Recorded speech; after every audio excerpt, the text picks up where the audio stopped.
This is a P&D stand, and a dynamic P&D stand will drop off onto. It's a gravity roller P&D stand that you'll see the robot drop off onto, and that was custom designed for this application, specifically to allow for this appliance manufacturer to drop off on this conveyor, pull it manually to that position, because typically there are components on top of this pallet, pull it onto this position. It's a turntable, and then they actually set the empty stacks there. So the robot works by dropping off the pallet, products are taken off the pallet, and then they're stacked, and then every 4 trips the robot will actually pick up the stacks and return that to an empty stack location.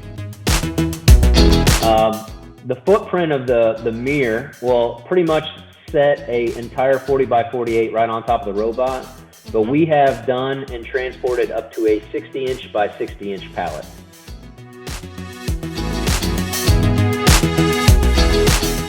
So let me scroll over here to the Waypoint robot because it has a similar deck on it.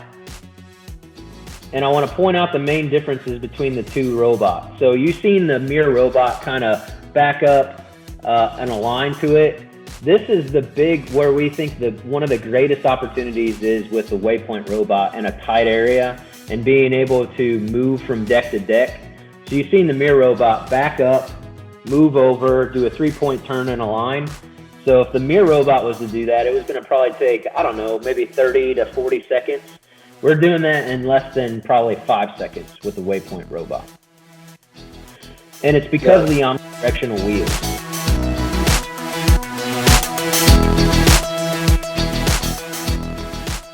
This is the F3 nipper. So imagine, we're just talking about a float board being dedicated to the unitized loads. What if you would take that same exact idea, but now instead of P&D stands everywhere, you would utilize a captive pallet that is 40 by 48 or whatever size you really need, because we could have this be a little bit larger, right? The challenge will be, how do we pass each other in the hallway, right? But we can get around that. And utilizing a captive pallet that acts like a P&D stand. So every time there's an open captive pallet, doesn't matter. Put a unitized load on it, put a quick stock unit, put anything that needs to go back and forth on that. And that would be your open position if it's a pallet sitting there. And then utilizing this technology. So now I don't have to worry about, possibly setting a float board or having to get a float board or do those types of things, but I would just use the captive pallet as my actual P&D stand. Now I don't have to lag stuff to the floor.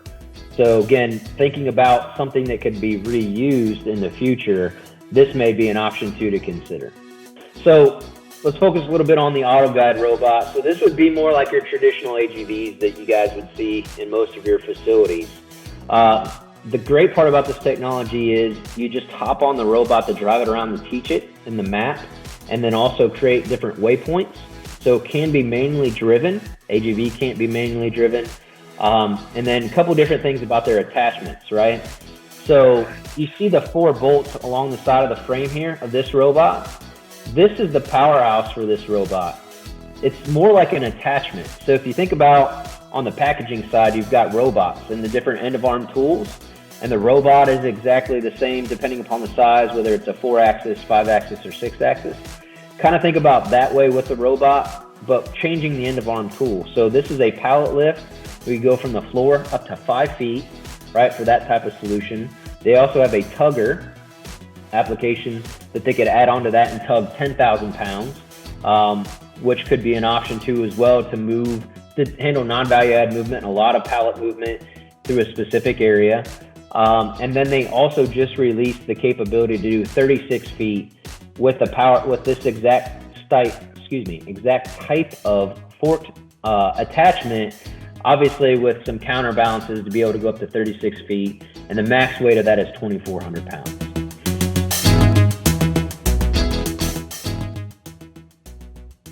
The driver of the entire technology is a Skypod Robot. The robot can drive on the floor with LiDAR technology, but then also climb vertically in the rack. So one thing to point out, and you'll see in the video as we show you, every time the robot goes vertical in a chimney, there's an open spot.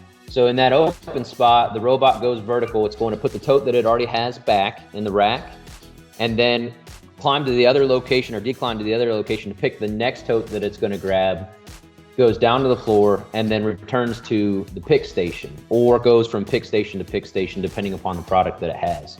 So it is very, very extremely efficient compared to other goods-to-person technology that's out there. And really what it boils down to is basically no single point of failure, because it's the individual robot driving the pick, driving the presentation, and there's no electronics or anything like that in the actual rack. It's all being driven by the robot that could climb the rack and also drive on the floor.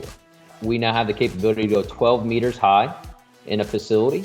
And so we can now extend this to be even taller to utilize the vertical space within your facility and really think with a goods to person system, a 3D environment instead of a 2D environment, or having to add multiple levels of a mezzanine in order to create a pick environment.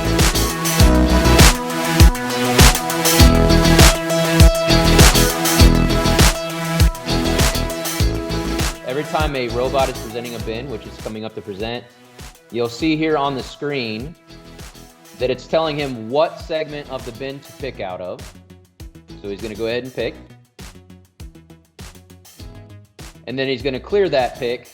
So if you could think it's going to be at a put to light, where he would clear that put to light and he hits the button, and then the robot would then go away. So we have the capability to add the number of robots that are needed to be able to present up to 400 to 450 bins per hour, depending upon how fast the yield rate or how many items we could pick out of the tote at a time.